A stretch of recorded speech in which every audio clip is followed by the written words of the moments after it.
Oi, meu nome é Pablo e eu vou explicar para vocês o significado de efeitos coligativos. Bem, os efeitos coligativos estão sempre se referindo às soluções ideais. Para isso a gente precisa entender o que é uma solução ideal. As soluções ideais elas são dissolvidas e constituídas de soluto e solvente.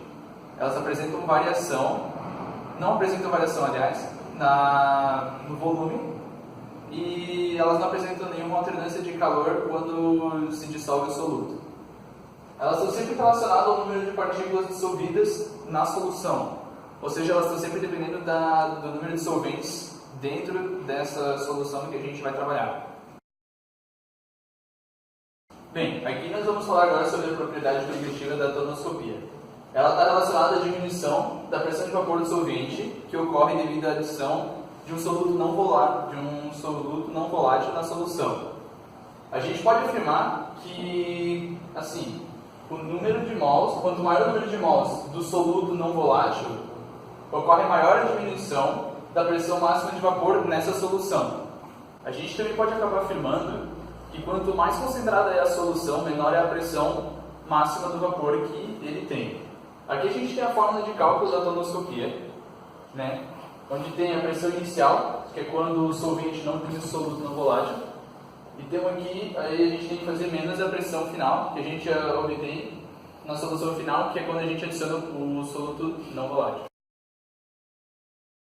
Oi, meu nome é João e eu vou explicar para vocês o que é a ebullioscopia. Primeiro aqui a gente tem um solvente, que no caso a gente usou a água. Aqui a gente tem o soluto, que seria algum ácido, adicionado junto à água. Aqui causaria uma reação de aquecimento, onde também aconteceria a evaporação da água.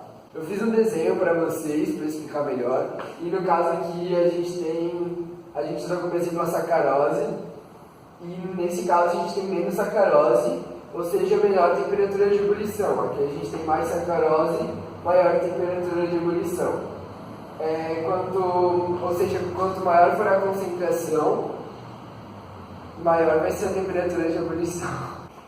Os solutos não voláteis e diferentes de quantidades iguais têm o mesmo aumento de ebulição do solvente. Ou seja, podemos concluir que a ebullioscopia depende da quantidade de soluto e não de sua natureza. Meu nome é o Irã e eu vou falar sobre a crioscopia. Em uma solução crioscópica, as partículas do soluto impedem a agregação das moléculas do líquido puro. Para a solidificação do soluto, é necessária uma resfriação maior do sistema. A propriedade coligativa está relacionada à diminuição da temperatura de congelamento do solvente, provocada pela adição de um soluto não volátil. Podemos observar aqui no desenho que quanto mais a concentração da solução, a diminuição da temperatura do congelamento do solvente. Aumentando as soluções com a mesma quantidade de partículas do soluto diferentes, verifica-se a mesma diminuição da temperatura de congelamento no mesmo solvente. A diminuição da temperatura de congelamento do solvente é provocada pela adição de um soluto não volátil, depende somente do número de partículas dissolvidas do soluto, não da sua natureza. Um exemplo para a aplicação desse efeito coligativo são os países onde há muita neve e gelo. É comum espalhar sais como o cloreto de sódio e o cloreto de cálcio nas estradas, a fim de diminuir o ponto de congelamento da água. Com isso, desfazer o gelo limitando seu acúmulo.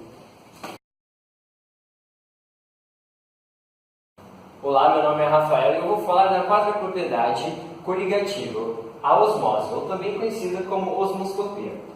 Como vocês podem ver aqui no desenho, isso é uma célula, e todas elas têm uma membrana semipermeável que deixa solventes como a água passarem para o outro lado.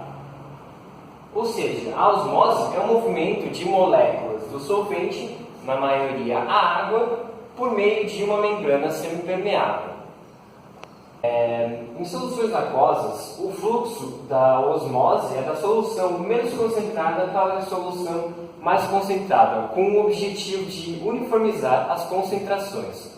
Um exemplo é a conservação de alimentos. Também é possível interromper ou até mesmo reverter o processo de osmose. Basta você aplicar uma pressão na solução de maior concentração. Essa pressão é conhecida como pressão osmótica, representada também pelo π. Com isso, as moléculas são impedidas de se movimentar no sentido natural. Esse processo também é conhecido como osmose reversa, pois as moléculas vêm da solução mais concentrada para menos concentrada. Um grande exemplo são os desalinizadores.